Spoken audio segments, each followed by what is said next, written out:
교재 137페이지입니다. 유대인들이 큰 위기에 처하게 됩니다. 당시 모든 신하보다 더 높은 지위를 얻게 되었던 하만이 유대인 모르드게의 뻣뻣한 태도에 분노하여 모든 유대인들을 다 죽일 계획을 세웠던 것입니다. 하만은 왕에게 허락을 받아내고 모든 유대인을 죽이라는 왕명을 전국에 알립니다. 유대인 학살 음모를 전해들은 모르드게를 포함한 모든 유대인들은 크게 통곡하며 근심합니다. 에스더도 이 사실을 알게 되었고 모르드게로부터 왕에게 나아가 이 학살 명령을 취하해 달라고 부탁하라는 요청을 받습니다. 에스더는 모르드게의 말을 전해 듣고 왕에게 가기로 결단합니다. 유대인들에게 자신을 위하여 금식 기도해 달라고 부탁하며 큰 결심을 다집니다. 하만이라고 하는 사람이 유다 사람들을 다 멸망시키려고 계획을 했습니다. 근데 그 계획을 알고 모르드게가 친부모처럼 에스더를 잘 양육했던 이 모르드게가 에스더를 통해서 이 위기를 극복하려고 노력하는 그런 장면, 우리가 잘 아는 에스더에서의 내용이 오늘 본문입니다. 자, 3장 1절 말씀을 우리가 함께 읽어보겠습니다. 함께 읽습니다. 시작. 그 후에 아하수에로 왕이 아각 사람 함므다다의 아들 하만의 지위를 높이 올려 함께 있는 모든 대신 위에 두니. 아멘. 아하수에로 왕이 하만이라고 하는 사람의 지위를 가장 높은 곳에 자신 바로 밑에 둡니다. 그런데 오늘 본문의 1절에 보면 하만이를 소개할 때 아각 사람 이렇게 표현을 했습니다. 이 아각 사람은 아말렉 자손의 후예라는 뜻입니다. 아말렉은 이 이스라엘 백성들하고 원수지간입니다. 과거부터. 그러니까 이 하만이 아각 사람이라고 하는 것은 당시에 이 남유다, 넓게 보면 이스라엘과 원수의 나라에 속한 사람이 왕의 제2인자가 되었다 하는 거죠. 그게 본문의 결정적인 힌트입니다. 왜 하만이 유대인들을 죽이려고 하고 모르드게를 죽이려고 했을까? 사실은 모르드게 한 사람이 잘못한 것인데 유대인 전체를 죽이려고 한 이유가 이 사람이 아말렉 사람이었기 때문입니다. 자, 그래서 6절 한번 보십시오. 자, 6절도 함께 읽습니다. 시작. 그들이 모르드게의 민족을 하만에게 알림으로 하만이 모르드게만 죽이는 것이 부족하다고 생각하고 아하수엘의 온 나라에 있는 유다인 곧 모르드게의 민족을 다 멸하고자 하더라. 그러면 왜 모르드게와 유대인을 죽이려고 했느냐? 이 하만이라는 사람이 자신의 지위를 인정하지 않고 자신의 상에다가 절을 하지 않았다. 이게 문제가 된 것이죠. 3장 2절 말씀에 보면 대궐문에 있는 왕의 모든 신하들이 다 왕의 명령대로 하만에게 꿇어 절했다. 그런데 모르드게는 꿇지도 않고 절하지도 않았다. 하만에게 무릎을 꿇고 절을 하라는 겁니다. 왕의 2인자니까 모두가 그렇게 했습니다. 그런데 모르드게는 그렇게 하지 않았습니다. 문제는 하만이 이런 명령을 내린 게 문제입니다. 자기가 왕도 아니지 않습니까? 그러니까 모르드게 입장에서는 민족적인 감정으로 이 하만에게 절을 하지 않은 게 아니라 절을 해야 될 유일한 대상은 하나님인데 무릎을 꿇고 절을 한다는 말은 그를 신으로 떠받든다 하는 게 당시의 풍습입니다.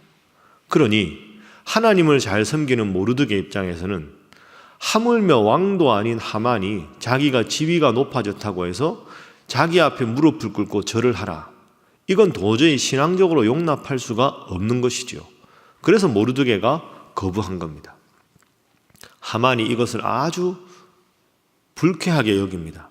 그리고 그럼 딱 보니까 유대족 속이다, 유대인이다 하니까 유대인 전체를 진멸하라 하는 명령을 내리는 것이죠.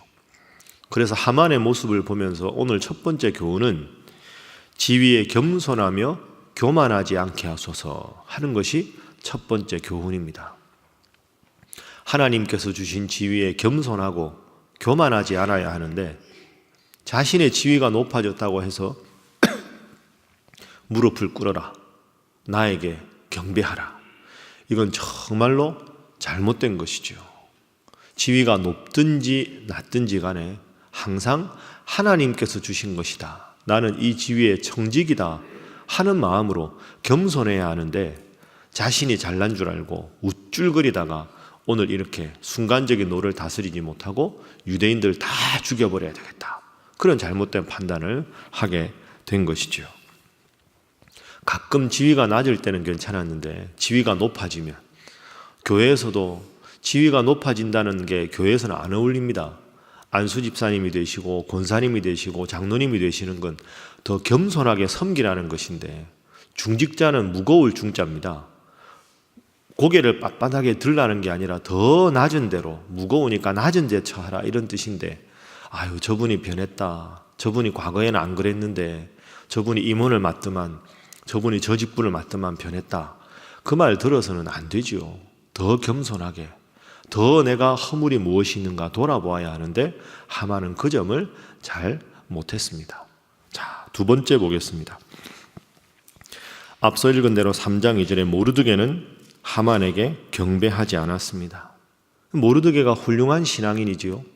그래서 두 번째 기도 제목은 신앙의 지조를 지키게 하소서 하는 것입니다. 내가 하나님을 잘 섬기기 때문에 다른 것은 추호도 하나님 앞에 잘못된 것을 용납하지 않겠다.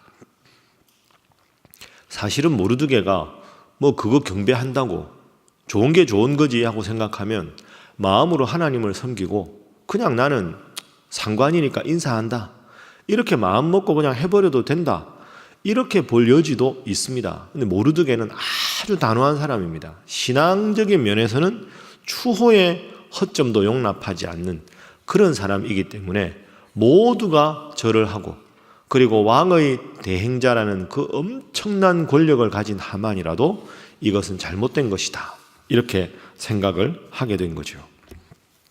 여러분, 이 모르드게의 모습이 어쩌면 오늘 우리가 꼭 필요한 이 시대 우리의 모습일 수도 있습니다. 작은 것 하나 타협하면 이거 정도는 괜찮겠지. 그러다가 이게 조금씩 커지면 바늘 도둑이 소도둑 되듯이 작은 죄에 민감하지 않은데 큰 죄에 민감할 수가 없습니다. 그러니까 모르드게는 내가 하나님만 오직 섬겨야 하는데 하나님을 섬기는데 조금이라도 방해가 되는 건 아예 처음부터 단호하게 배격하는 모습. 우리가 말씀에 있는 대로 악은 그 모양이라도 버려라 하는 말씀을 연상시키는 그런 모습입니다. 죄는 가만히 생각해 보면 두 가지 특성이 있습니다. 첫 번째는 확대성입니다. 작은 죄를 놔두면 점점 확대가 됩니다. 죄의 두 번째 속성은 전염성이죠. 이 정도면 괜찮아, 이러면 옆에 있는 분이 나는 이거 안 된다고 생각해 이랬는데 주위에서 다 괜찮아 하면 나도 그래 다 하니까 이렇게 되는 겁니다. 그러니까 죄는 점점 확대가 되고 점점 다른 사람들에게 전염되는 두 가지 특성이 있습니다. 그러니까 사실은 타협하기 시작하면 나만 문제가 되는 게 아니라 내 주위에 있는 성도들에게도 부정적인 영향을 끼치게 되는 것이지요. 모르드게가 하나님을 섬기기 때문에 단호하게 하만에게 절하는 것을 배격한 것을 오늘 하루 꼭 기억하시고, 내가 작은 것에 죄를 허용하면 확대가 되는 것 꼭 확대성, 그리고 다른 사람에게 부정적인 영향을 주는 전염성, 두 가지 꼭 기억하셔서 항상 말씀을 기준으로, 어제 말씀드린 대로 다 자기 입장에서는 할 말이 있고 그 사람 입장에서 보면 이해가 되지만 사람의 입장이 아니라 하나님의 입장에서 그 사람의 이해관계가 중요한 게 아니라 말씀을 기준으로 그렇게 삼아서 늘 주님 앞에 바로 서시는 여러분 모두가 되시기를 주님 이름으로 부탁합니다. 자, 마지막 세 번째 기도 제목은 지혜로운 분별력을 갖게 하소서 하는 기도 제목입니다. 지혜로운 분별력입니다.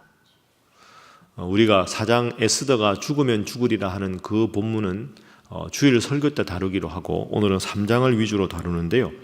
자, 3장 9절 말씀. 자, 3장 9절 함께 읽어보겠습니다. 시작. 왕이 옳게 여기시거든 조서를 내려 그들을 진멸하소서. 내가 은 1만 달란트를 왕의 일을 맡은 자의 손에 맡겨 왕의 금고에 드리리이다 하니. 아멘. 자, 이게 무슨 뜻이냐 하면 하만이 모르드게에게 앙심을 품습니다. 모르드게가 나에게 절을 안 해? 좋아. 모르드게가 유대인이라고? 잘 됐다. 이러고는 계책을 꾸려가지고 왕이시여, 왕의 명령에 복종하지 않는 한 식민지의 민족이 있습니다. 그 민족을 싸그리 본보기로 다 멸절을 해야 모든 다른 민족이 왕의 명령에 순종하실 겁니다. 그래? 그럼 너 마음대로 해라. 이렇게 된 거죠. 그렇게 해서 유대인을 죽이려는 계획을 다 세웁니다. 그런데 여기서 결정적으로 아하수에로 왕에게 하만이 이 당근과 채찍할 때 당근, 유혹책으로 내는 게 9절입니다. 9절에 보면 왕이 옳게 여기시거든 조서를 내려, 이 말은 유대인을 멸망시키려는 조서를 왕이 허락해 주십시오. 그래서 유대인들을 진멸하게 해 주십시오. 그렇게 하시면 내가 은 1만 달란트를 왕의 일을 맡은 자의 손에 맡게 왕의 금고에 드리리이다.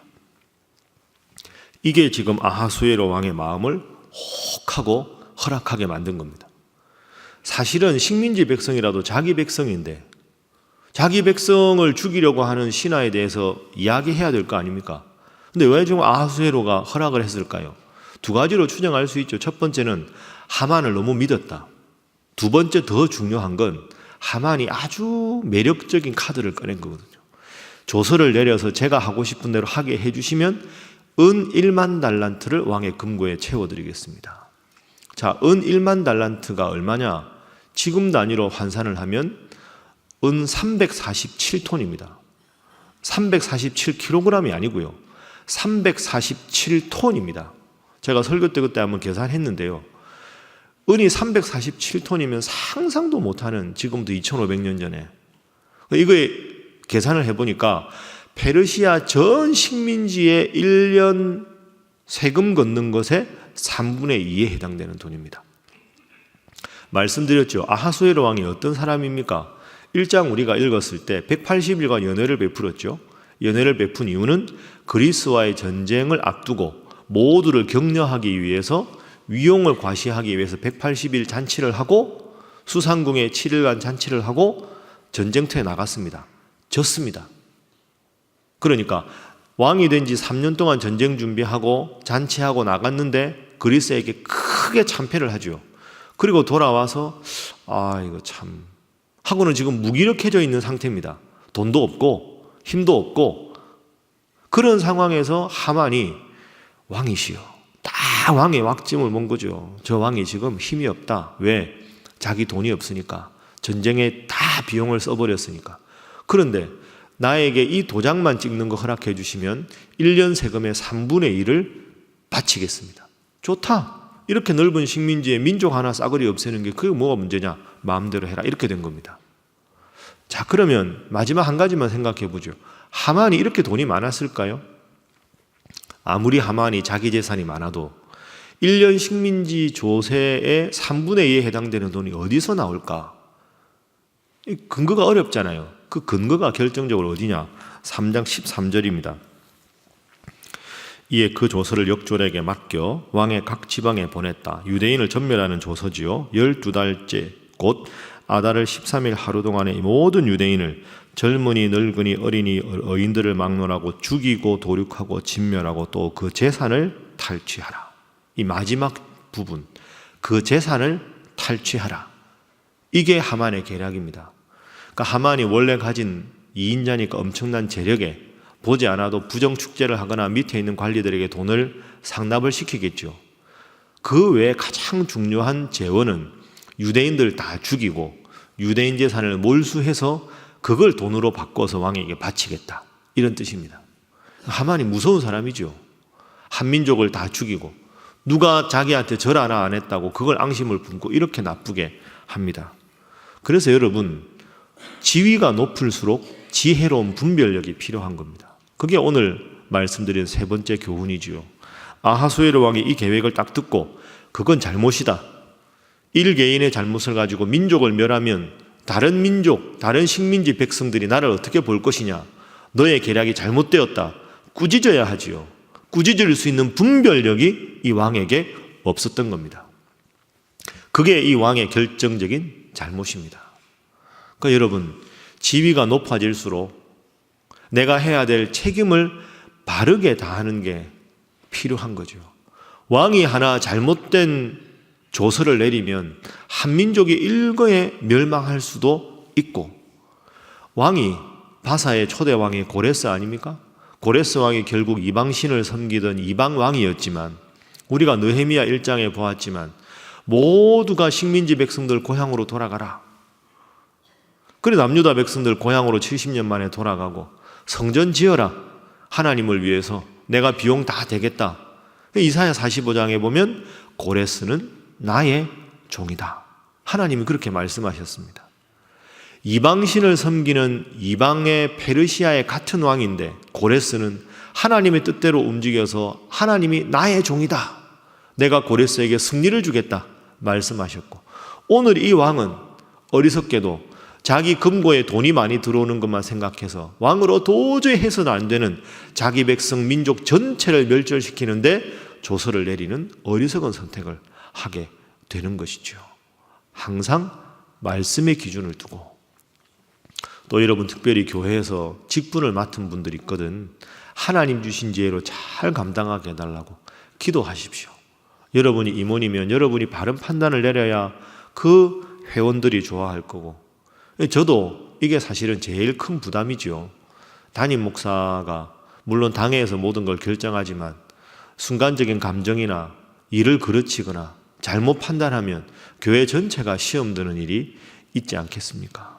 저를 위해서도 기도해 주시고 목사님들 위해서도 기도해 주시고 여러분 각자를 위해서, 여러분 구역을 위해서, 여전도회를 위해서, 남성교회를 위해서 각자가 하나님 앞에 지혜로운 분별력을 가져서 겸손하게 하나님만 섬기는 여러분 모두가 되시기를 주님 이름으로 축복합니다. 기도하겠습니다. 하나님, 우리에게 크고 작은 지위를 주신 하나님 앞에 겸손하며 하나님의 지혜로 살아가게 하여 주옵소서. 하나님, 모르드게처럼 신앙의 바른 지조를 지켜서 세상과 타협하지 않은 올곧은 신앙인 되게 하여 주옵소서. 기도하시고 오늘도 우리 실버스쿨 위해서, 베다니 반을 위해서, 특별히 고통 중에 있는 환우들을 위해서 다 함께 주님 앞에 기도하겠습니다. 주여 믿습니다. 주여 믿습니다. 주여 믿습니다.